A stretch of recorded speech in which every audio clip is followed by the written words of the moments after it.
things that's on my mind. I just take this one day at a time. Never lose a step, I'm on my grind. If you think it, you could be it, so I say it in my rhymes. So many dreams that I wanna achieve. Look myself in the mirror like I believe. Wanna get your day going, it's the fix you need. Work hard so I can feed my nephew or my niece. What I do it for a family, do it to get a Grammy, do it to be the greatest, earliest and the latest. Niggas that tried to play us, wishing they never did, trying to do me favors, seeing that I'm ahead. Blood of the struggle, walking over troubled puddles. Hustles on my chest, no hustle, no progress.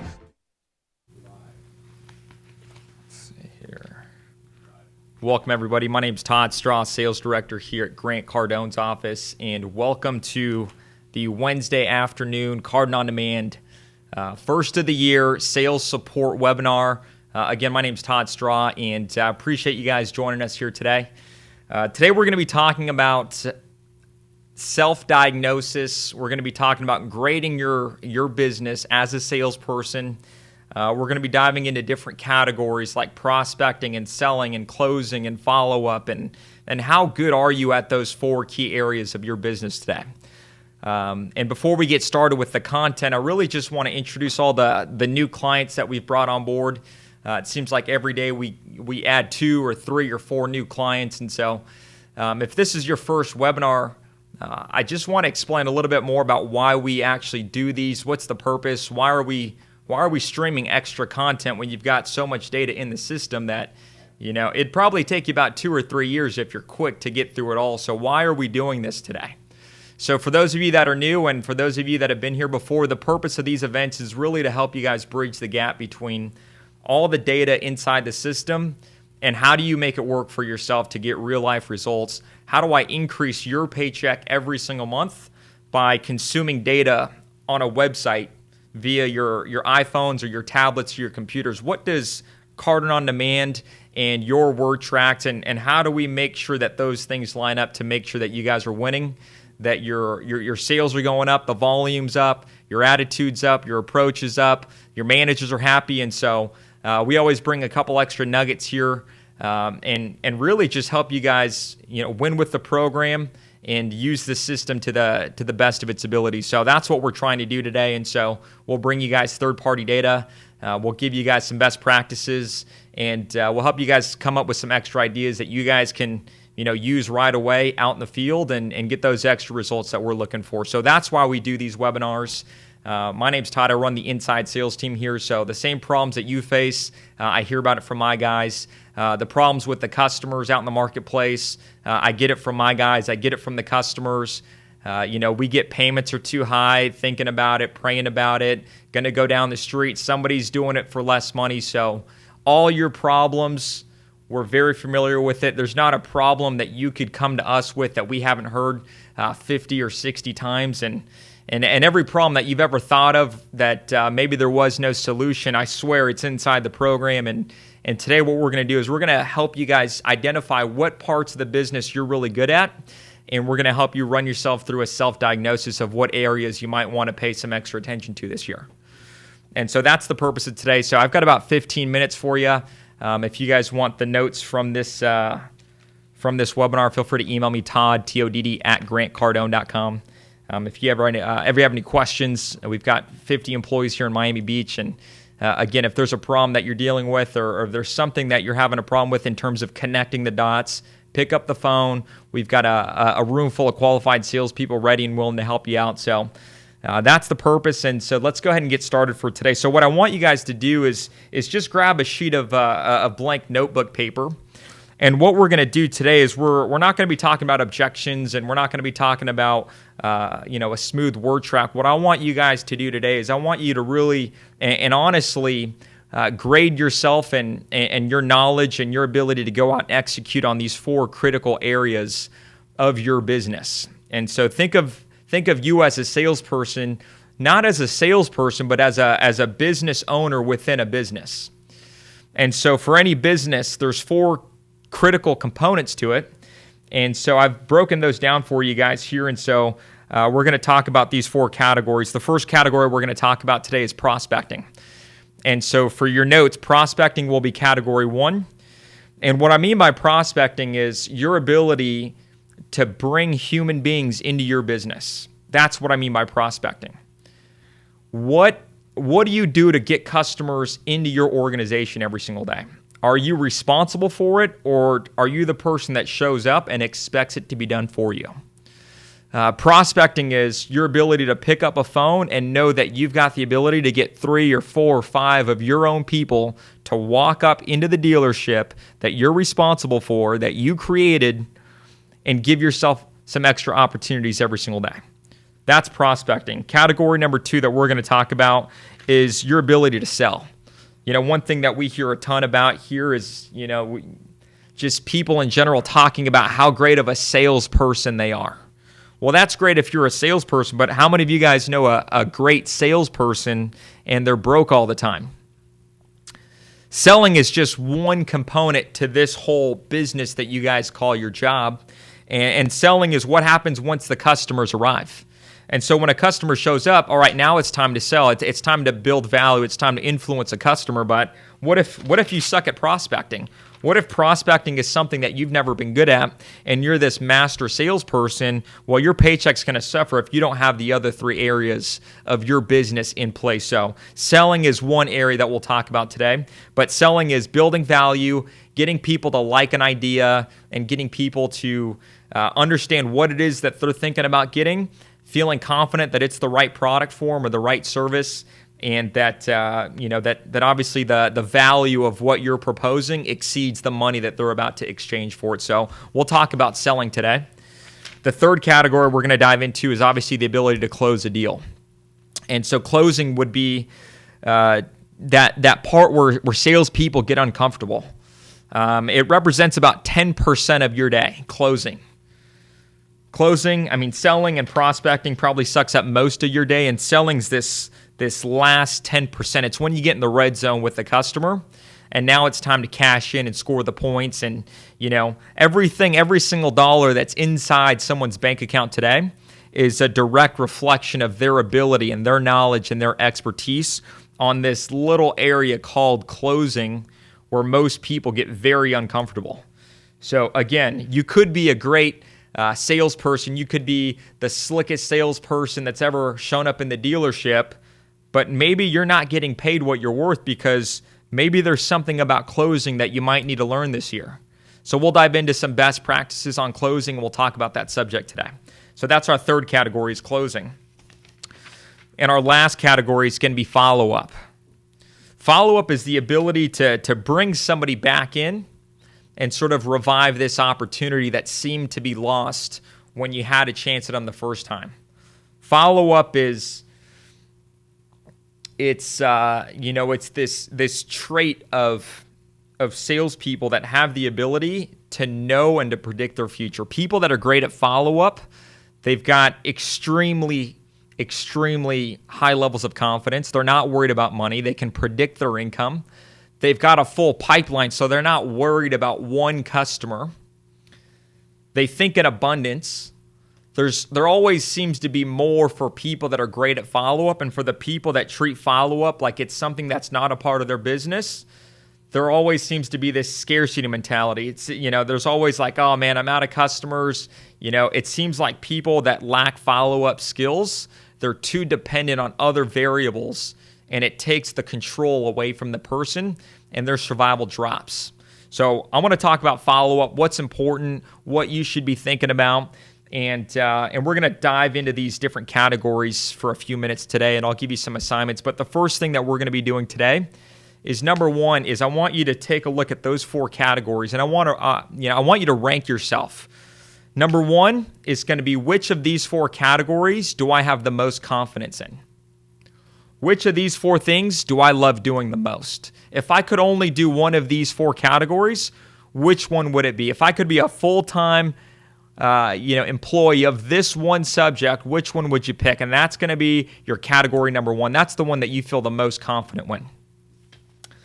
And then you're going to do the same thing. Okay, after my top one, what's my second favorite subject that I feel pretty good about?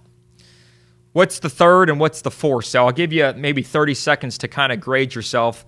Number 4, the one that you would rank as your last your last strong suit would probably be the one that you don't like doing the most. It's probably the one that you constantly avoid. It's the one that you're like, oh, I know I need to do this, but I'm not doing it. It's the one that you think is not that important. That's probably number 4. Number 1 is the one that you love doing all the time. It's the one you get really excited about. And so now you've got these priority. Now you've got this, these quadrants of your skills and your weaknesses. And so how do we make every single category a 1? How do we make you a ninja at all 4 of these categories? It's really only 2 ways. Way number 1 is that this year in 2016, you were the chosen one. You were like the Neo of the universe, and everything that you want, you're just going to get really lucky. You're going to be the person that hits the lottery this year, and some magical force came into the universe, and all of a sudden you're the person that everything just went right for. Or number 2 is you're going to have to get better at all these categories this year. And so one thing that Grant said to me, which was pretty simple, that made a lot of sense and it's pretty profound, is he said, Todd, the only way you'll get better is if you get better. Another Cardonism. The only way to get more is to do more. And he's got all these one-liners, but that one just made a lot of sense. Before we actually jumped on this, I Googled, I said, how much does the average car salesperson in America earn? And I've got two things that popped up. One was from Motor Trend, average salesperson, $36,000 per year. And you got to ask yourself, why would somebody subject themselves to make $36,000 a year? Because I believe that most people that got into sales, they got into sales because they want unlimited earning potential. They want to be in control of their destiny. So for $36,000, what's the issue? What's holding these people back? In my opinion, there's something they're missing.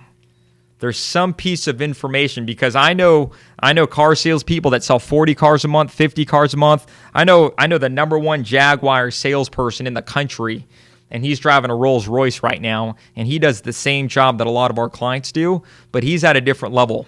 And the big difference there is the person that's making north of $100,000, the guy at the top of the board, I guarantee he just knows more information about these 4 subjects. And so for those of you with access to Cardone On Demand, how much are you going to beat this system to death in 2016? Maybe you did 10 segments a week. Maybe you did 2 a day, right? Whatever it is that you need to do in 2016 to turn all of these subcategories into your strengths in 2016, I think that's what needs to happen. But your ability to know imagine if you had to give a seminar on one of these categories in front of 1,000 people. How long could you go? How much do you know about selling and closing and follow-up? So we're going to talk about the first one, prospecting. I've got 4 things that you could do today to increase your score just on prospecting. If prospecting was your weakest one, here's 4 simple tips for you. After this, implement these 4 tips and then beat the prospecting section to death. Number 1, unsold customers. Have a list of unsold customers at your fingertips in front of your face every single day. If somebody does not buy, I would put them on a list and I would stare at it every single day. I would make a list of every person that I've spoken to that I've got data for, regardless of if it's in my CRM. I'd want to see it and visualize every unsold customer that comes into my business. That's number 1. Just make the list and look at it every single day. Number 2, a text and a video blast to every single person on that list, no matter what. If they're going on that list, they're getting a text message and a video blast. And for those of you with iPhones, the thing I love about the iPhone is the cold FaceTime video. FaceTime. I type in somebody's name and their number into my phone, and if it turns blue on a text message, instead of hitting the call button or to shoot them a text message, instead of doing that, I hit the FaceTime button. And every single day when I was a salesperson, I do between 5 and 10 cold FaceTime videos per day to my unsold list. Number 3, have another salesperson Call. Turn your leads to another salesperson. This list of unsold customers, a separate list, flip it to another salesperson. And you call 15 or 20 of those people every single day before you guys leave. There's no pressure. There's no pressure. It's somebody other than you. Every time you call, they know why you're calling. If it's somebody else, it's a fresh face, and maybe they don't want to hurt your feelings. Maybe they liked you maybe they fell in love with you and they actually feel bad that they can't buy even though they really want to buy and they're waiting for their tax return. And so every time you call, you just remind them of how much they want to buy and how much they love the car and how much they enjoy the experience and that they can't say yes to you. Have another salesperson call. Steve and I used to do this all the time when we were selling together. He would just call everybody that I lost communication with. And he'd call up and he'd say, hey, my name's Steve. I'm calling from Grant Cardone's office. I know you're working with my guy Todd over here in the office. But I got to tell you, man, Todd's been a little down these last couple of days. And every time I ask him why, what's wrong, he's just like, man, he just feels bad that he wasn't able to earn your business. Is there something he did wrong, or is there anything I can do to help out? And it was a simple phone call, and they would just puke all these extra details that I had no clue about. And then he would just give me a little 3 or 4 line. He's like, oh, that's a deal. Just call him in 2 weeks. And all of a sudden, he had all this valuable data that I was never able to get a hold of. Maybe you and a partner in the dealership, you guys tag team your list. You say, hey, I'll call 10 of yours. You call 10 of mine. And let's just find out if there's something we can do to save this deal. And that would be the third tip for this prospecting list. And the last tip here is cold calling service tickets. Cold calling service tickets. We have a script for this inside of our platform if you want to get access to our cold calling service ticket script. If you guys have a service department, there's tons of people in there every single day. There's a simple phone call, and when it's dead on the lot, when it's early in the morning, when you don't have enough appointments, reaching out to people that have experience spending money in your dealership. It's a gold mine that's untouched, and the only reason why somebody wouldn't touch those leads is because you don't know what to say. We have the word tracks. We've got a script that works. And for those top salespeople in every dealership, this is one common theme. They don't rely on walk-in traffic. They have an always practice of, hey, I always call X amount of service tickets per day. So 4 simple things that you can ask your manager. Hey, manager, how do I get a couple of these service leads? How do I coordinate some of these cold calls? How do I get with the service department? And how can I get some of this very valuable data?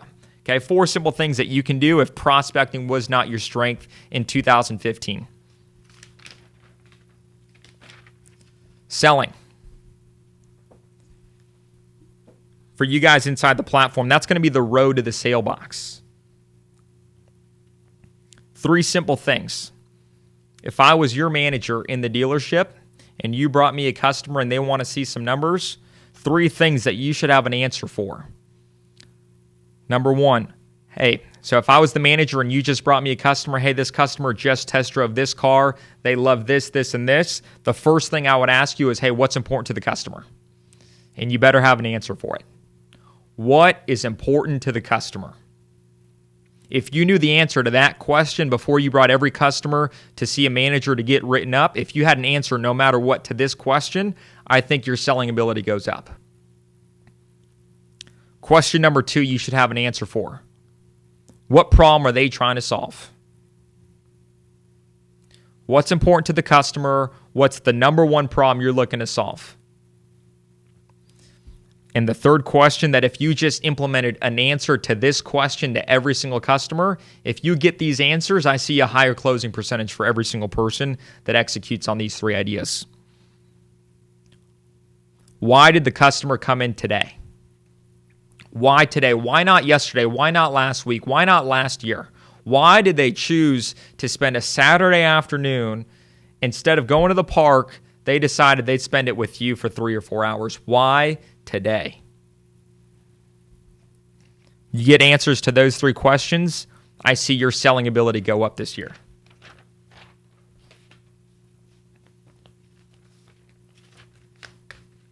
Closing. Maybe closing's your strength and you're like, all right, man, I'm a killer at closing. Todd, skip on to the next one. Good. Maybe this will just give you some validation that you're an expert. And for those of you guys that get a little uncomfortable in this part of the transaction, I've got some simple tips here for you. Number one, do not tell the customer the number, show them the number. Do not tell, always show. Validate information in writing. Anything you say might be true, but if it's written down, it's a fact. I know too many salespeople that give people numbers verbally, and they confuse the customer. I told them the price, good, but it's not real to them. They want to see it. It makes it easy to consume the information if they can see the data. Number two, are you giving your customers choices? Customers love choices. If you don't give them choices, they'll choose between your dealership and the guy down the street versus this model, or this model.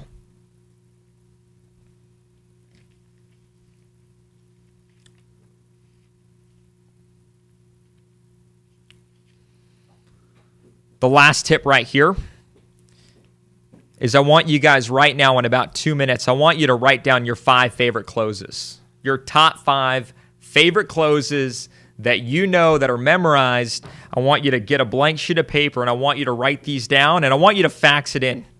Okay, I want you to fax it into our office right now. The first person to fax it in is going to get, what do we got? We got some quote books. Rob, you want to hand me a quote book real quick? First person to fax it in, 310-777-0256 is going to get a free quote book. All you got to do is pay for the shipping. Okay? These things right here. First ones to fax it in. Your top 5 favorite closes. Written in, your name, your dealership, your shipping address, and I'll send you one of these right here. Send me a list of your top 5 favorite closes. While you're making this list,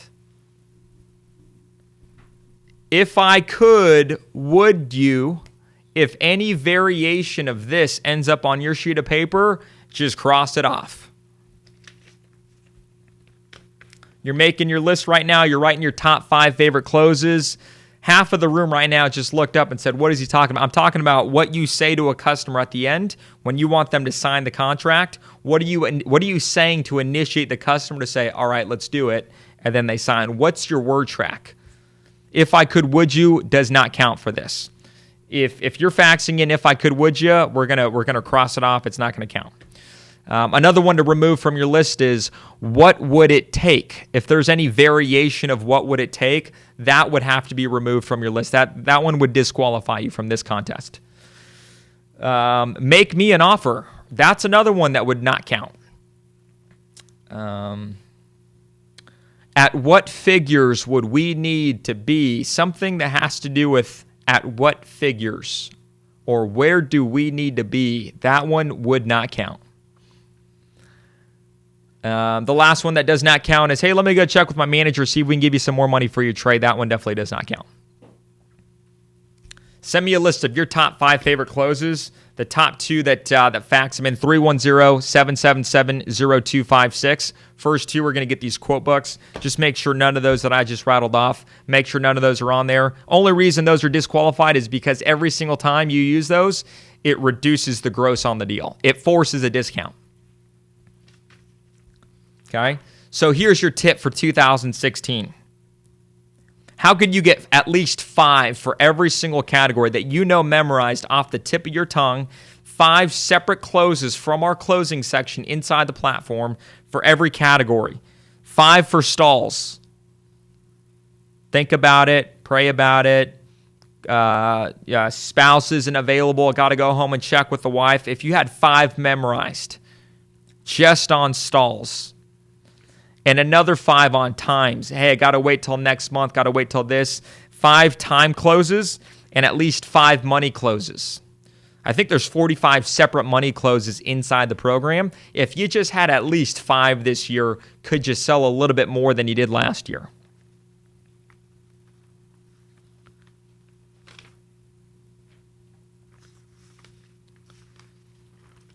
And our last category, which is follow-up.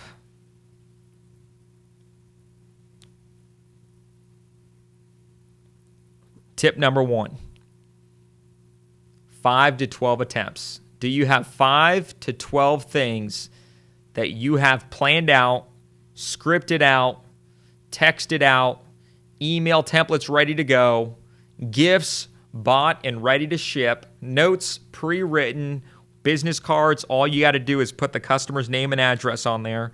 Do you have 5 to 12 strategies pre-laid out for 2016?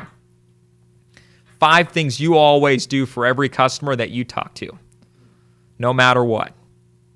Or are you going to use the same thing you did last year and get the same results? If you do follow up, it's typically just a phone call with no voicemail. Could you incorporate text messages, videos, social media, virtual contacts with real contacts, faxes, gifts, mail pieces? What are your 5 to 12 strategies that you will do every single time, no matter what? And if you don't have a plan, it'll never happen.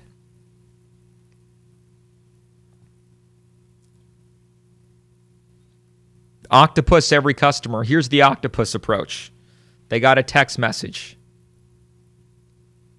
They received a video of the product that they were looking at, a video of you at some point in those 5 to 12 attempts. I like to do it the next day. Did they get a text, a thank you text on day 1, a video on day 2? Did you add them on Facebook on day 3? Did you find their Twitter account on day 4? Did you add them on LinkedIn on day 5? And do you have a LinkedIn, and is it professional? Did you find them on Instagram and like a few of their pictures? Did you send them an email? And then the last approach would just be you just show up with the car in their driveway on Saturday morning. That's how we octopus a customer. Could you initiate the octopus in 2016 and capture some of that unsold business from last year? So take this grade. If you guys want to fax in your self-diagnosis, put your name on there, send it in to us, and make sure those areas of weaknesses are areas that you're beaten to death in the program. If you guys need some extra help from us, pick up the phone, give us a call at 310-777-0255, and we'll look forward to checking the fax here in a few minutes, and we'll see if anybody's got their free quote book, and we'll see you next time. Take care. Take it higher. I said I feel like I'm the greatest. I said I feel like I'm the greatest. I'ma be here when my time is up. I said I feel like I'm the greatest. One day you'll know when the time comes close. One day you'll know when the time comes close. Got a lot of things that's on my mind. I just take this one day at a time. Never lose a step, I'm on my grind. If you think it, you could be it, so I say it in my rhymes. So many dreams that I wanna achieve. Look myself in the mirror like I believe. Wanna get your day going, it's the fix you need. Work hard so I can feed my nephew or my niece. What I do it for a family, do it to get a Grammy, do it to be the greatest, earliest and the latest. Niggas that tried to play us, wishing they never did. Trying to do me favors, seeing that I'm ahead. Blood of the struggle, walking over troubled puddles. Hustles on my chest, no hustle, no progress. Pieces to the puzzle.